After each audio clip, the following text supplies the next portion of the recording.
Монгол Улсын гавьяат эдийн засагч үндсэн хууль тогтоогч гомдчууд ирж байна. За Монгол Улсын Элбэрэнбаатар Монгол Улсын гавьяат бол 1900 оны доторх профессор үндсэн хууль тогтоогч Наван Бэрнэдэн Жансан багш урьж байна. За онцгой хөргөн дэд даргасан Монгол Улсын гавьяат хуульч үндсэн хууль тогтоогч Логийн цаг таныг урьж байна. За Монгол Улсын гавьяат багш үндсэн хууль тогтоогч за олон түмнээ за бидэндээ бол эргэн лам зөв гэж алдарсан ламд багшаа урьж байна. За мөн Монгол Улсын гавьяат хуульч үндсэн хууль тогтоогч үндсэн хуулийн цэцэн гишүүн асан Жалхааж таныг урьж байна.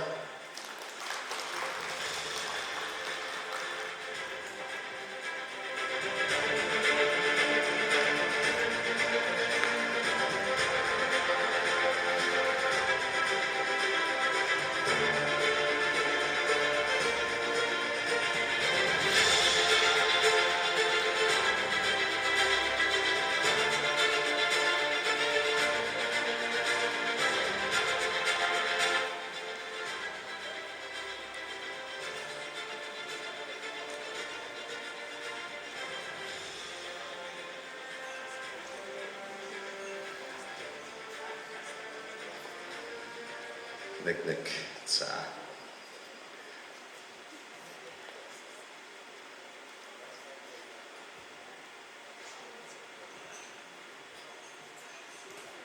За ингээд хөтөлбөр ёсоор хилцүүлгийн үйл ажиллагаа маань эхэлж байна. Тэгэхээр энэ жил арчилсан шинэ үндсэн хуулийн маань одоо батлагдаад 30 жилийн ойд тохиож байгаа. Үүнтэй холбоотойгоор Монголын хуульчдын холбоо тэгээ хуульчд маань энэ удаад форумаа үндсэн хуулийн үзэл баримтлал сорилт бэрхшээл гэдэг одоо сэдвийн хүрээнд зохион байгуулж байгаа. Тэгэхээр форумын үндэс зочдоор өргөдсөн одоо үндсэн хууль тогтоогчдоо юуны өмнө түрүүнд асуулт нь юу гэхээр өнгөрсөн 30 жилийн хугацаанд Монгол Улсын үндсэн хууль маань үзэл баримтлал ёсоор бүрэн хэрэгжиж чадвуу, ямар сорилтыг давж гарав, одоо ямар бэрхшээлүүд болж байна вэ гэдэг талаар та бүхэн бодлоо болцсон уу?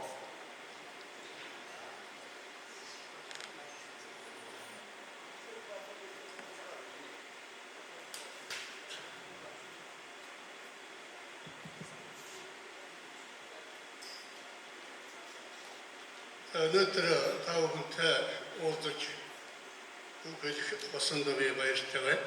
Олзуурч байна. Сүүлийн хэдэн сар бол энэ үндсэн хуулийн талаар бид хүн чөлөөтэй ярих боломж байхгүй байлаа. Хаалтай гэдэг нэрийн дээр бол телевизээр ер нь бидний ярилцгийг бас харуулаагүй. Тэгээ өнөөдөр та бүхэн энэ хуульчдын холбооныхаа энд байж байгаа бол Монгол Улсын хууль эрх зүйг боловсруулах болгох, хэрэгжүүлэх, биелэлд хяналт тавих ер нь манай улсын цаашдын энэ сэдвийг асуудлыг хэрэгжүүлэх гол хүмүүсүүд зөвлөрсөн байгаад би бол олзуурч байна. Тэгээ би энэ төлөв арчилсан үндсэн тогтоогчдын холбооны ерөнхийлөгчийн хувьд бол хэлэхгүй. Миний ярьж байгаа зүйл бол Монгол Улсын иргэн арчилсан үндсэн хууль тогтоогчдын хувьд үг хэлнэ. Яагаад гэвэл миний энэ хажуудаар сууж байгаа дөрвөн ардын хурлын депутатууд эдгээр дотор бол бас миний ярих зүйлтэй санал зөрөх хүмүүсүүд байдаг. Би ярих зүйлээ бол холбооныхаа өдөртөх зүйл дээр яриагүй. Бомбч гэдэг хүний бодлогын хувьд өөрийнхөө үзэл бодлыг ярья. Энэ талаас нь та бүхэн бас болгож үзээрэй гэж ингэж бодож байна. Тэгээ 1992 оны үндсэн хууль үндсэн түүхийн царвын нэг давч хэдэн зүйлийг хэлье гэж бодоод байна. Яагаад гэхээр манай энэ форумд оролцож байгаа хуульчдын барыг дийлэнх олонх нь бол 45 хүртэлх насны залуучууд байна. Бидний үндсэн хууль баталж байгаа үед бол нэг 10 хэдтэй зарим нь бол төрөөгүй хүмүүсүүд байна шүү дээ. Тийм учраас ямар нэгэн энэ үндсэн хууль бүтсэн гэдгийг би олон зүйл ярьж болох боловч цөөхөн хэдэн зүйлийг хэлье. Энэ бол манай орны хувьд бол үүдэн чөлөөний нар байсан гэж төвчнөр хэлж болно. Яагаад би тэгж хэлж байгаа юм гэхээр энэ үндсэн хуулийг бүтээхэд тэр үед бол зөвлөлт толгойд ус задарсан бүгд найрамд хятад ард улстай бол төдийл одоо харилцаа бол сайжраагүй.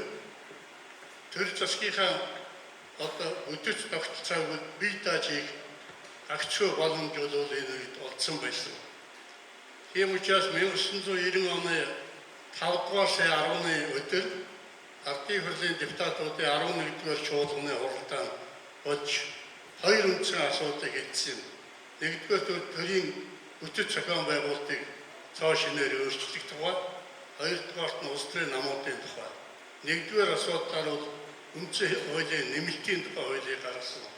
Ер нь энэ үндсэн хуулийг ярихт бол тэр нөхцөл байдлыг сайн ойлгож байж энэ асуудлыг ойлгоно. Үндсэн хуулийн нэмэлтийн өөрчлөлтийн тухай тэр хуулиар бол ямар зүйлийг шийдсэн гэхээр төрийн тогтолцоог бол хоёр танхимтай байна гэж шийдвэр гаргасан. Төрийн эрх барих ард түмний бүрээ өгөхөд төлөөлөлтийн байгууллага ардын хуралтай байна. Хууль тогтоох, янзтай зохион байгуулах эрх бүхий байнгын ажиллагаатай улсын баг хурал байна. Улсын баг хурал нь бол ардын хуралд ажлаа тайлбарна гэсэн 1, 6, 10 гэсэн энэ хуулийн заалтууд дээр ийм заалтууд орсон байдаг юм аа. Тийм учраас бид үндсэн хуулийн төслийг хэвсэг боловсруулах энэ үе шат бол төрийн цоо шин тогтолцооны байсан. 1924, 1940, 1960 оны үндсэн хуулиудаас өөр нөхцөл төлөв төрийн бүтэц зохион байгуулалт байсан гэдгийг нэгдүгээр ойлгох хэрэгтэй. Хоёрдугаарт бол энэ үндсэн хуулийг хэлэхдээ Монголын бүх ард түмний оролцоотойгоор бүтээсэн Монголын ард түмний оюун санааны хамтын бүтээл байсан юм аа.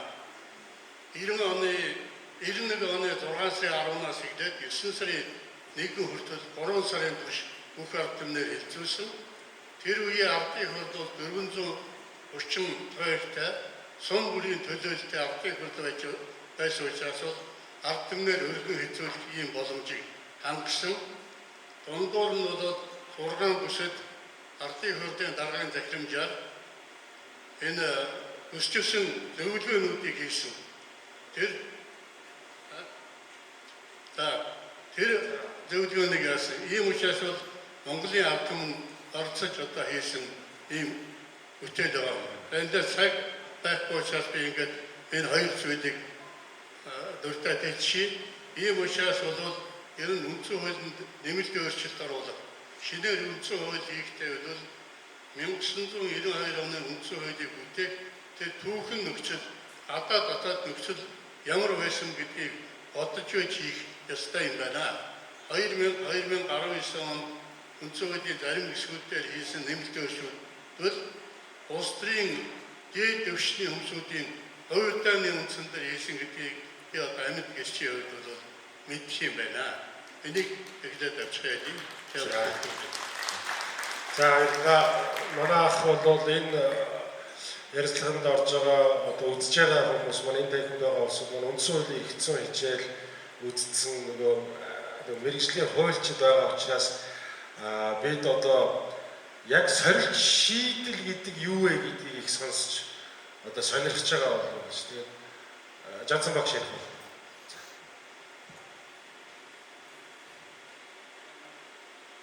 Сонсдоггүй нэг болж байна. За юуны өмнө энэ маш чухал асуудал хүндэн хэлэлцэж байгаа. Энэ Монголын хуульчдын холбоонд одоо хадам талаархал дэвшүүлэх зүйтэй байхаа гэж бодож байна. Энэ Монголын нийгэмд тохиолдож байгаа энэ бэрхшээл соёлт энэ тулгымдсан асуудлыг шүүн хэлцэх явдал бол энэ шин залуу хуульчид ер нь Монголын олон нийтэд маш чухал зүйл байгаа юм. Тийм учраас энэ асуудлыг одоо цагаан хэлцэжээ гэж хэлэх байна. За ингээд үндсэн хуулийн нэмэлт өөрчлөлттэй холбоотой асуудалд ошилгүйгээ би хэдэн зүйл хэлье гэж бодож байна. Үндсэн хуулийн нэмэлт өөрчлөлтийг үндсэн хуулийн зэц буюу үндсэн хуулийн шүүх хянаж болох уу юу гэдгийг эхлээд Монгол улсын үндсэн хуулийн зэцэд тийм их хэмжээ олгож үгүй юу гэдгийг үзэх ёстой. Тэгээ Испани юм уу, Итали юм уу, Тайваны жижигтэй асуудал. Монгол улсын үндсэн хууль чинь үндсэн хуулийг хянах эрх хэмжээг үндсэн хуулийн зэцэд олгож өгнө. Олгоогүй. Үндсэн хуулийн нэмэлт өөрчлөлтийг зөвхөн хуулиар хийн гэсэн. Тэгвэл зэц хууль гаргадаг байгууллага мөн үү? Хууль тогтоодог байгууллага мөн үү? Биш. Тогтоол. Хоёрдугаар үндсэн хуулийн нэмэлт өөрчлөлт бол үндсэн хуулийн нэгэн ажил хүчинтэй гэж заасан. Тэгэхээр үндсэн хуулийн нэмэлт өөрчлөлтөнд ялангуяа агуулгын би батсан тэмдэглэж байна. Агуулгын хяналт хийх ямар ч их хэмжээг үндсэн хуулийн зэцэд олгоогүй. Тийм учраас үндсэн хуулийн зэц хууль тогтоогчийн онцгой бүрэн эрхэнд халтсан ийм халдлага боллоо. Тэгэхээр ийм халдлагыг яг нэгдүгээр цаашд хийхгүй гэж. Хоёрдугаарт энэ зааланд ч гэсэн цаашдаа үндсэн хуулийн зэцийн гишүүн болох чадвартай мундаг хуульчид сууж байна. Тэдэнд сургамж болгох гэж. Гуравдугаарт одоогийн үндсэн хуулийн зэцийн гишүүд хэрвээ ичих болж байгаа тайвал энийг сонсох гэж энэ асуудлыг хэлцэж байна гэж би ингэж бодож байгаа маа. За энд үндсэн хуулийн энэ үндсэн тогтоол байна шүү дээ. Энэ тогтоолын энэ хуулийг ихэнх нь уншаагүй байгаа шүү дээ. Нийт 50-аагүй байхгүй юу? Тэгвэл энэ тогтоол үндсэн хуулийн зэц энэ шийдвэрийг гаргахдаа ямар үндслэл хэлсэн бэ гэж. За энэ идэвхтэй түүнд хэлсэн. За энэ парламентын гишүүдийн хязгаар тавьсан байж парламентын гишүүн сайд болох хязгаарыг ерөнхий сайд засгийн газрын дөрвөн гишүүн байж болно гэж 5 хүний хязгаарлажсан байж энэ хязгаарлаж байгаа нь үндсэн хуулийн зэц хэлж байгаа юм. Ард түмний сонгосон парламентын тогтолцоог судалж байна гэж. Яаж судалж? Тэгээ парламентын тогтолцоотой энэ ямар холбоотой юм? Хоёрдугаар улмаар засаглалын тодорхойгүй байдал хүргэх эрсдлийг бий болгож байна гэж үндсэн хуулийн зэцэнд бичсэн байна. Харин үндсэн хуулийн зэцийн энэ шийдвэр чинь засаглалын тодорхойгүй байдалд харин энэ шийдвэр хүргэж байгаа байхгүй юу?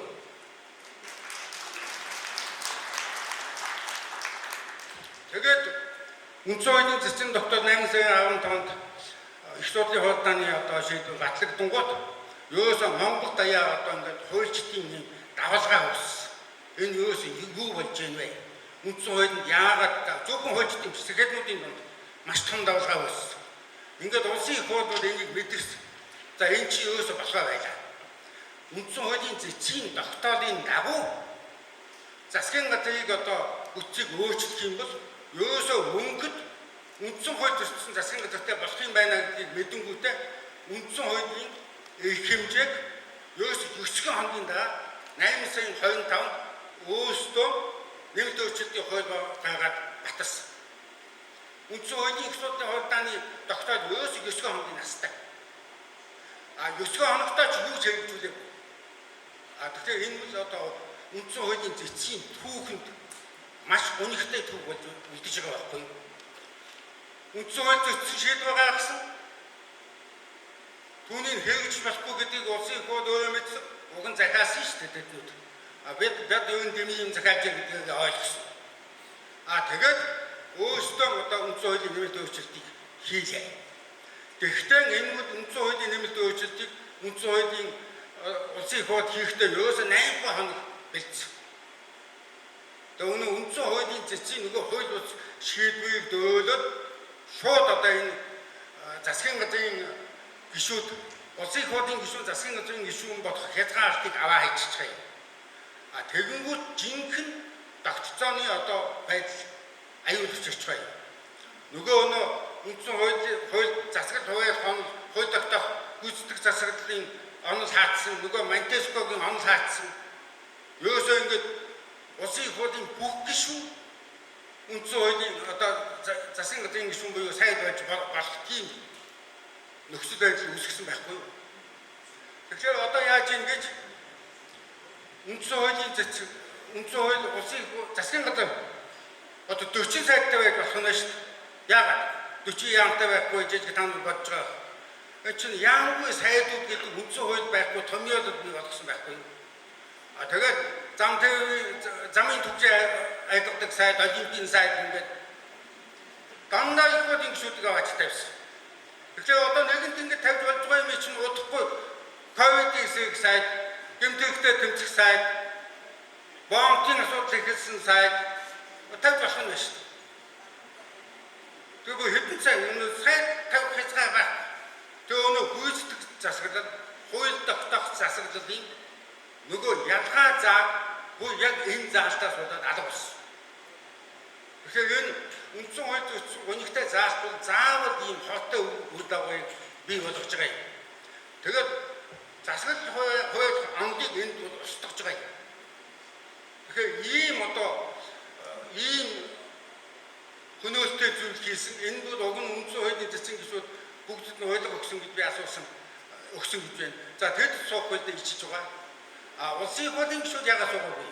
Бас ичиж байгаа. Өнөө захиалгын биелүүлж гисэн үндсэн хуулийн зэцэн гишүүдэд юу одоо ямар нэгэн хариуцлага тооч боломжгүй байна шүү дээ. Ийм нөхцөл байдал Монгол улсад бий болж энийг одоо хуульчид бод шүн хэлцэж байгаа нэн таатай бай. Ийм үннийг бол хэлэхээс шаа байхгүй. Та бүхэнд амжилт хүсье. За энэ үндсэн хуулийн үзэл баримтлал сорилт бэрхшээл гэдэг ийм шийдвэртэйгээр өнөөдрийн форум явж байгаа. Тэгээд одоо улсын хурлын дэд дарга гассан Монгол улсын гавьяат болж үндсэн хуулийн одоо үндсэн хуулийг тогтоогч логин цаг танаас ер нь бид энэ үндсэн хуулийг авч үлдэхийн тулд цаашид магадгүй ямар сорилт бэрхшээлтэй тулгах энэ цаана ирээдүйд гарч ирэх энэ бэрхшээлүүд дээр хэн яаж ямар үүрэгтэйгээр оролцох тал дээр та санал бодлоо хэлнэ. За баярлалаа. Энэ чухал арга хэмжээнд оролцож байгаад баяртай байна. Энэ бол хуурхан боломжийн нэг харин би хожим боллоо гэж бодож байна. Нэг талаас ийм хүчтэй одоо хуульчтай дунд байгаад багтж байгаа мөртлөө энэ арга хэмжээний юуны одоо хойно болж ш. Тухайд өгүүлж ирсэн үндэстэй. Хэн нэгэн дуграасаа гэж бодож ирсэн. Тэгсэнгүү.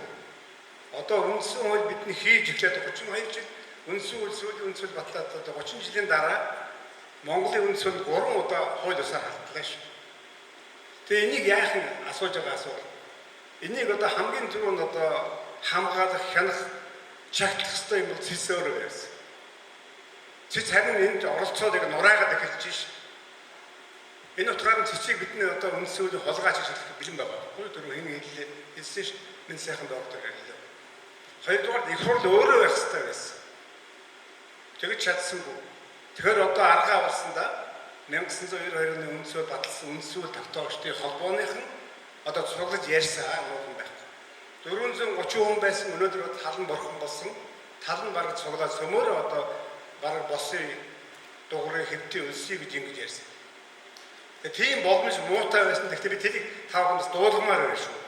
Ингэж ярьж байгаа сэтгэл зовж байгаа ийм одоо хүмүүс олон байгаа гэж. Та тэдний төлөөлөл бид одоо энд дөрөв сууж, тав хүн сууж. Тэгэхээр хамгийн одоо харамсалтай үндсэндээ би энэ цэцгийн дүгнэлтийн дараа их хурд гэж бас тааж байсан байхгүй. Энэ чинь албан бус яриа яваад байсан. Гэнтхэн одоо цэцгийн хурдаа дарлаад дүгнэлт гаргууд их хурд өөрөө чуулган зарлаж байгаа байхгүй. Үндсэн хуулийн цэц өөрөө дунд суудлын хуралдаан зарлаад хуралдааны хийлгүй 9 сарын дараа гэнтхэн их суудлын хуралдаанд дүгнэлт гаргаа хийж байгаа л өөрөө маш ноцтой. Зөөрлөжлөлт давцал хийх нэг хязгаар хийж байгаа. Тийм нөхцөлөдөө бид дахиад юм хийхгүй гэсэн баталгаа бидэнд байна. Хүнш энэ өөрөө Монголын одоо үндсэн хууль байгууллагын төвөнд болж байгаа хамгийн том сорилтын нэг гэж бодож байна. Хамгийн том бэрхшээлийн нэг гэж бодож байна. Ямар ч үндсэн хууль хийж болно, юу ч бичиж болно. Одоо манаач нь сахихгүй юм байдгүй тэгээд дуусаа байх юм шүү. За энэ 3 удаагийн ингээд дүгнэлтийг харах юм бол нэмэлтийг харах дандаа төрийн эрх мэдлийн хуулийн зарчим руу хандсан байна. Бүгдээр нь мэдж байгаа шүү. Тэр энэний цаана их хурлын гишүүн өөрөө сайд болох их том сонирхол явдаг юм аа. Би бас дунд нь байсан хүн байгаа мэднэ. Тэгвэл би давхар байгаагүй сайд байсан. Их хурлын гишүүн суухаар тэрийг голдог байхгүй. Цаана мөнгө мэддэг их мэдээр явах гэдэг юм байхгүй. Энэ чинь 3 удаа энэ 2000 оны нэмтээс өмнө 3 удаа их хурлыг бас халдж үзсэн шүү дээ. Дамд багш сайн мэдж байгаа. Их хурлын гишүүний бүрэн эрхийн тухай хууль гэж байсан. тэнд нэг хийж аваад цэц өсөнгөө болгосон төгтэй. Их хурлын бас нэг хууль байснаа гишүүний хүрээхэд байгаа. Тэгээ бас хагаад 2 удаа хүчрэг болгосон төгтэй шүү дээ. 90 оноос өмнө 2000 оноос өмнө шүү дээ. Сүүлдээ улаан цаймдаа гарсан байгаа юм дээс. За Тэгээ одоо энэ чинь ингээд би хамгийн том баталгаа цэцгийг өөрийн нэг шилэх чинь, их хурлыг өөрийн нэг шилэх чинь. Тэгээ одоо ард түмэн гэж ярих юм да. Ардны санал бодол гэрээ мэрэг тийм чинь хэцүү хол хөндөн ш. Энэ шин мэд шин ойлгож ярих юм бэ. Тэгэхээр бид л дуурахгүй л дуурхан байхгүй. Та бүхэн одоо ингэ сугаж байгаа сайн хэлбэлсэн харин зүгээр төрөөчийн мен сайхан докторын хэлсэн дээр хүлээл хэрхүүд дөрөлтөг бүгдээр авбисаа гаргаасаа гэж бодож байна. Дэмжин байх гэж бодож байна та бүхэн. За Ламжид багш. За Ламжид багш бол манай нөгөө залуучууд ялангуяа Ламжид багшийн нөгөө гавьяат хуульч хүн агнаасаа хуульч хүн юм байна гэж боддог. Ламжид багш бол эргэн ламзуу гэдэг гавьяат багш хүн. За тэгээд ер нь гаргалгаа математик тооцоолол тал дээр за шийдэл тал дээр бас их олон сайхан ярилцлагууд өгдөг. Тэгээд Ламжид багшаас юу асуух гэж байна вэ гэхээр одоо ер нь яах юм бэ? Ямар шийдэл байвал зөв юм бэ гэдэг талаас.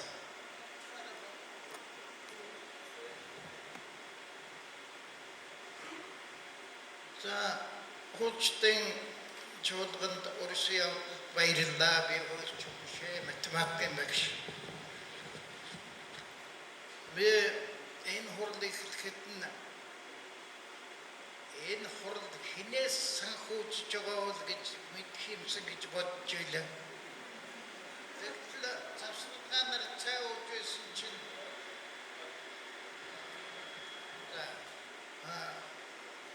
цайны завсарганаар орчтос 30 мянган төгрөгийн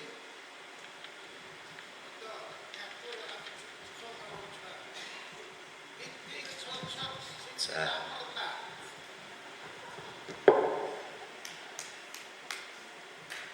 би хашигцсан энэ олон түмнийг мэрэгжлийн хүмүүсийг өөрийнхөө команданд оруулах гэж ирдэг биш муухай юм хийдэг. Энэ хурал тийм байж магадгүй гэж эхнээсээ их хартаа байсан. Тэгээд баярлалаа. Дахин баярлалаа. За цагааг учраас би шуудхан олон таван хачиргүйгээр шууд ямиг өөрийн нэрээр нэрлэмээр байна. Сая энэ одоо манайд болоод өнгөрсөн цэцэн шийдвэртэй холбоотой энэ асуудлыг хуулийн хамгийн чанга зохистой хэлээр хэлвэл юу гэж хэлвэл таарах бол гэж би бодож байна. Өргөсөн тангаргаасаа нэтсэн гэдэг үгээр хэлвэл дөхөж очих болов гэж. Энэс чанга хэлэх үг олдохгүй байна. Хэн тангаргаасаа нэтсэн? Нэгдүгээр цэц. Энэ шүүх эрхэмтэл тангаргаасаа нэтсэн ийм болохалдаа хийх явдал бол Монгол улсыг дэлхийд дахинд маш муухай харагдуулж байна. Энэ улс арчилсан одоо энэ сонгогдоос ухрахад бэлэн улс байна гэж харуулж байгаа. Тийм сэжигдэрүүд наацхан. Энэ талаараа бол маш харамсалтай. Улсын их хурл өнцөн хууль баталгахад бол гайхах юм алга тэр угаасаа дэм тохиолдно. Өнцөн хуулийн шүүх цэцвэл ийм явдал орооцолдох ёсгүй юм уу? За мэдээж их хурл бол тангаргаасаа няцлаа. Нэг л гишүүн би энэ өнцөн хууль зөвлөж байгаа юм асуудалд оролцохгүй гэдэг нэг гишүүн үгээ хэлээд гарч байсан. Тэгээ үндсэндээ улсын их хурлын олон цөөнх бүгдээрээ өнцөн хуулиар дөргсөн тангаргаасаа няцлаа. мэдээж яг одоо засгийн газар гүйцэтгэх ерөнхий сайд гэж одоо хэлэх багт. Тангарагасаа нэтсэн. Энэ нэг одоо хуйлтаа хийж байгаа ажлын арга барил тэр хэлж ярьж байгаа бүх юм шүү дээ. Өөдгүй их амархан баригдах хуйлтаа юм байна. Тэгээд үхээр би энэ хууль бус шийдвэр үндсэн хуулийн одоо эрх мэдлээ хэтрүүлсэн гэдгийг бол бид нар олон ярьж байгаа.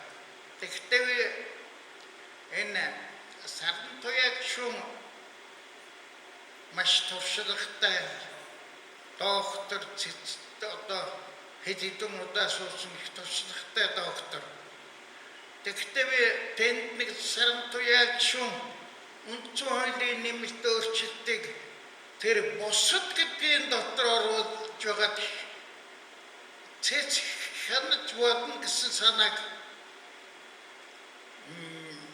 оруулах гэж тэрнийг одоо их түлхэж тэр санааг оруулах гэж ярьдаа. Би энэ ийм бүхэл юмны эсрэг баг зэрэгч гэсэн түших тулах юм өхийг оролдох нь бол ёс зүйн хэрэг гэж би бодож байна. Тэгээд өгөхөр өөрийнхөө нэг тайлбарлахыг хичээ. Товчхон. Урдад нь цоолд орсон нэмэлт өөрчлөлт бол өгөхөр энэ цоолын одоо садсгүй хэсгээ гэж байгаа. Тэгээд үнцолд оруулж байгаа нэмэлт өөрчлөлтүүдийг хоёр удаагийн өөрчлөлт бол хууль гэж бичээгүй. Хууль гэж бичээгүй нэмэлт өөрчлөлт. Энэ хэрвээ хууль гэж бичих юм бол одоо цэцэн хяналтанд орох тухай яриа үүсч болох юм л да. Тэгэхээр тэр хууль гэж бичээгүй нь их учиртай. Тэр чинь цэцээр хянуулахгүй байхад лавдаг гэсэн байна.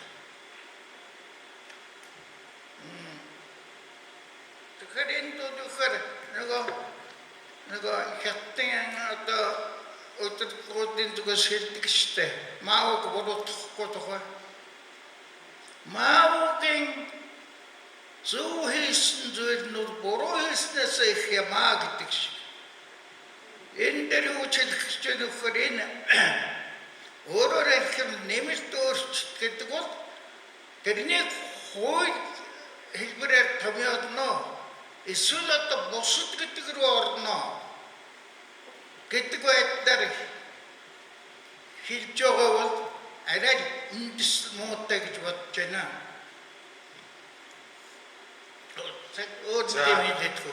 За хууль гэдэг хэлбэрийг болвол нөгөө үндсэн хуулийн нэмэлт өөрчлөлт оруулах үед бол нөгөө нэмэлт өөрчлөлт гэдгээр нь сонгогдсон.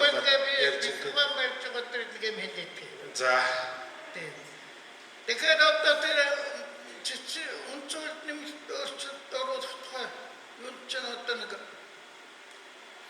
сандыг хуульчтай ярьж байгаа юм чи одоо юм яриад явах. Сандыг оруулж бодно гэсэн нэг үг байгаа. Тэр их онцлог шиг байгаа. Тэгээ энэ нэг бол төсөөр тайлбарлагдаа тэргэлэгдээ дэрсэн. Тэгэхээр энэ үгээр нөгөө сэцэд нэг манай үндсэн хуульд одоо хожим одоо бодож одоо миний бодож байгаагаар нэг заалтыг хийх ёстой байсан гэж боддог. Тэгэхээр өгөхөр цэцүүд үндсэн хуульд оруулах гэж байгаа нэмэлт өөрчлөлтийг зогсоох эрхийг өгөн цэцэд өгмөр байгаа юм. Хэрвээ тийм эрх өгсөн бол тэр сандыг гэдгийг их учир утгатай хэрэгжилж болох юм. Яг оруулах гэж байгаа нэмэлт өөрчлөлт үнэхээр одоо үндсэн хуулийн одоо суур зарчим гэдэг ил томьёолог бахан суур зарчмын тухай ярьж байна шүү дээ. Тэгэхээр тэр үндсэн хуулийн тэр суурь зарчмыг алдагдуулахаар тийм морох гэж байвал их хурлаас ирсэн төсөл дээр ажиллаад сэцвэл тэрнээ сандаа өгдөг. Ийм байвал тэр бол илүү амьдралтай болох юм аа. Гэхдээ одоо байгаа үндсэн хуульд энэ байхгүй. Тэгэхээр сайн онол гайхалтай төсөлтөргөө бодит үндсэн хууль гэдэг нь бас өөр зүйл. Тэгэхээр энэ бодит үндсэн хууль дотор амьдрах ёстой. Онцлог байдаг хичээлээд хамаагүй төөрөөдөх гэж болохгүй. За их удаа яжчихгүй уучлаарай. За их баярлалаа. Гайсана. За дараа нь чөлөөж Бид өгөх. хэлсэн байна. Бид үндсэн хуулийн холбоо тэр зэсийн төгөлд гарсны дараахан шууд бүгд огсруулах тухай санал гаргасан. Их хурл руу бичсэн 3 гишээ татгч бичсэн, ерөнхийлөгч рүү бичсэн 3 гиш тат, дээч рүү бичсэн тат гэдэг. Дээч өнөөдөр санал өгсөн бусдын таг. Дээч хариу өгтөө шүүхийн шийдвэр гараагүй байна. Тэг бид нэгүүлэн татах үндэслэл одоо дээч байхгүй гэсэн бичсэн байлаа. Дараагийн нэг нь бол би 2010 оны тэр үндсэн хууль нэг төрөх журмын тухай хуулийг үзсэн тэнд байна штэ. Ингээд хууль бол ингэж ирсэн бол үндсэн хууль байгууллагын эсрэг энэ төр заасан байлаа. Гэтэл эрүүгүй хууль байхгүй байна. Тэнийг зайлшгүй хийж их хэрэгтэй байна лээ. Ингээд байвал одоо яах юм гэсэн бодол төрснөө бас хэлье гэж бодлоо. Баярлалаа. За баярлалаа. За Монгол Улсын үндсэн хуулийн цэцгийн гишүүн болсон Монгол Улсын гавьяат талч Чилхааж. За баярлалаа. Энэ чухал ийм сайхан уулзалтанд оролцоод болсон уулзалтын холбооныхын талаарх байна. Тэгэхээр Монгол Улсын үндсэн хууль, үндсэн хууль гэдэг бол зөвшөөрлөлийн баримт бичиг. Зөвшөөрлөөр батлагддаг ийм баримт бичиг юм. За энийг тод жишээ бол тэр Монгол Улсын бүгд найрамдах Монгол Ард Улсын үндсэн хуулийн нэмэлтийн тухай хууль хэрхэн бүтсэн тухай түрүү өмжөө дарга хэллээ. Тэгэхээр энэ 1990 оны 5 сарын 5-нд одоо энэ зөвлөлт уулзалт болсон. Улс төрийн бүх намууд ардын их хурл засгийн газар ас төлөөлөлд оролцсон. За тэрээс оролцсон нэгэнд нь оролцсон бол манай Жансан дарга Монгол Ардын улсад нэмэлт төлөөлж хуулийн хэлтсийн байсан тэр зөвлөлт уулзалтанд оролцсон. Тэр зөвлөлт уулзалтаар юу тавьсан бэ гэвэл төрийн байгуулалтын бүтэц тэрийг яаж сонгож байгуулах вэ гэсэн ийм хэдэн зарчмыг тохиолдсон байна. Зөвшөөрсөн үг юм. Энэ юу байсан бэ? Хоёр дахинтай парламенттэй байх хурал ардын их хурл гэсэн. Энэ хоёрын сонгохдоо нэг нь холимог тогтолцоо, нэг нь мажоритар тогтолцоо ардын их хурлыг. Улсын бат хурлыг парламент системээр сонгоё гэдэг дээр тохирсон тэр улс төрийн намууд. Гуравдугаар чухал тогтолцоо давхар дэлгэшин байхгүй. Засгийн газрын гишүүн байгууллагын гишүүн байж болохгүй. Тэрнээс ерөнхий сайдыг, ерөнхий шүүгчдэр бүх хяналтын байгууллагуудын удирдлагыг ардын их хурланд томилноо. Төрийн хэлцэлтийн хороо бүхэл. Ийм зарчмын юмнуудыг 10 зүйл тохироод тэрийг 1990 оны 5 сарын 10-нд ардын их хурлын депутатууд хурдад ямар ч өөрчлөлтгүйгээр яг тэр чигээр нь шууд баталсан. Ямар нэгэн хэрэгцүүлэгтэнд яваагүй. Ингэж энэ үндсэн хуулийг батлах нэмэлт өөрчлөлт оруулах ёстой юм шиг байгаа юм. Тийм учраас 90 оны тэгээд тэгж яагаад үндсэн хуулийн төслийг боловсруулаад хэлэлцээд баталсан учраас 92 оны үндсэн хууль ийм сайн хууль болсон гэж одоо олон улсын зүгээс Монголын хуулийн төсөл үздэг. Тэгэхээр нэгдүгээр би энийг хэлчихье түүхэн үнээс. Хоёрдугаар нь одоо цааш яах вэ гэсэн. Үндсэн хуулийн төсөл яагаад ийм байл удаадараа хөрвөн үндсэн хуулийн төслийн хууль бус ажиллагаа зөвхөн тэр хоёрдугаар тогтоол биш юм аа. 21 оны хавар ерөнхийлөгчийн сонгуулийн тухай хууль хуулинд 1 удаа 6 жилээр ажилласан хүн дахиж сонгогдох гэсэн заалтыг оруулаагүй Монгол Улсын үндсэн хуулийг зөрчсөн гэсэн эсвэлдэл дээр дүгнэлт гаргасан. Монгол Улсын үндсэн хуулийн цэц бол урд нь эсвэлдэл дээр нэг удаа дүгнэлт гаргаж байгаагүй. Анхны одоо тэр эсвэлдэл тийм ээ хуулинд ийм заалт оруулаагүй үндсэн хууль зөрчсөн байна гэсэн. Ийм одоо дүгнэлт гаргасан. За энэ бол одоо ингээд уламжлагдаж байгаа. Тэгэхээр энэ сая тэр дээшүүхэн өгсөн хариулт тухай цог хэллээ. Тэгэхээр энэ үндсэн хуулийн цэцгийн гишүүд хууль зөрчсөн гэдгийг нь бол одоо түрүүчийн тэр илтгэл дээр гарч ирсэн та. нотлогоо шаардлагагүй үнэн гэдэг бол энэ байхгүй юу? Тэр шүүхийн шийдвэр хэрэггүй. Гэтэл дээд шүүх маань энийг шүүхийн шийдвэр гараагүй байна. Үндсэн хуулийн цэцгийн гишүүд хууль зөрчсөн гэсэн шүүхийн шийдвэр гараагүй байна. Нэгдүгээр үндэслэл. Хоёрдугаар үндсэн хуулийн цэцгийн гишүүдийг эргүүлэн татах эрх дээд шүүхэд байхгүй оногдоогүй байна гэсэн ийм хариу өгч байна. Энэ юуг харуулж байна вэ? Үндсэн хуулийн дээр ямар заалт байдаг вэ? Үндсэн хуулийн цэцгийн гишүүн хууль зөрчих юм бол анх хэлгээсэн байгууллагын саналыг үндэслэн улсын их хурлыг эргүүлэн татна гэсэн заалт. Тэгэхээр эргүүлэн татах процесс дээд шүүх оролцогч мөн. Гэтэл өөрийнхөө энэ үүргээс татгалцсан хариу сая өгч байна. Тэгэхээр энэ бол одоо нэгдүгээр асуудал юм. Энэ хоёрдугаар асуудал. Тэгэхээр энэ үндсэн хуулийн нэмэлт өөрчлөлтийн түрүүнд их ярьсан би давтахгүй цааш яах вэ? Үндсэн хуулийн цэцгийг хууль тогтоод үндсэн хуулийн цэцгийн маргааны шийдвэрсэн маргааны 90% зөвхөн хууль байна. Өөрөөр хууль тогтоогч нарын баталсан хууль. А гэтэл үндсэн хуулийн цэцгийн гишүүдийг хэн томилж байна вэ? Нөгөө хууль тогтоогч нар томилж. Тэгэхээр үндсэн хуулийн цэцгийн гишүүдэд дахин томилдох энэ тулд хууль тогтоогч нарыг их ашигын төлөө үйлчилдэг болоод сүүлийн үед одоо энэ бол илэрхий гарч ирж байна. Тэгэхээр энэ байдлыг бол харах ёстой юм аа. Энэ улсын тэгэхээр түрүүн үнийг илэрхийлж хэлж байна тийм. Монгол улсад 2 дахинтай парламент хэрэггүй гэж. Гэвч одоо бол хамгийн хэрэгтэй цаг болж байгаа юм. Түрүүн би хэлсэн дээд шүүхийн шүүгчийг, ерөнхий шүүгчийг, ерөнхий прокурорыг, төрийн шилтараа комитиг ардын их хурлын 2 дахинтай парламентын дээд дахин томилдог байсан. Ийм зам руугаа шилжихгүй бол энэ байдал өөрчлөгдөхгүй. Яагаад гэвэл их ашиг байцаа тийм ээ. Дахин сонгогдох хүсэл байна. Тэсийн гишүүн. Тийм учраас тэр хууль тогтоогчдын захиалгыг бол одоо сая улаан цагаан биелүүлсэн гэдэг нь харагдлаа шүү дээ.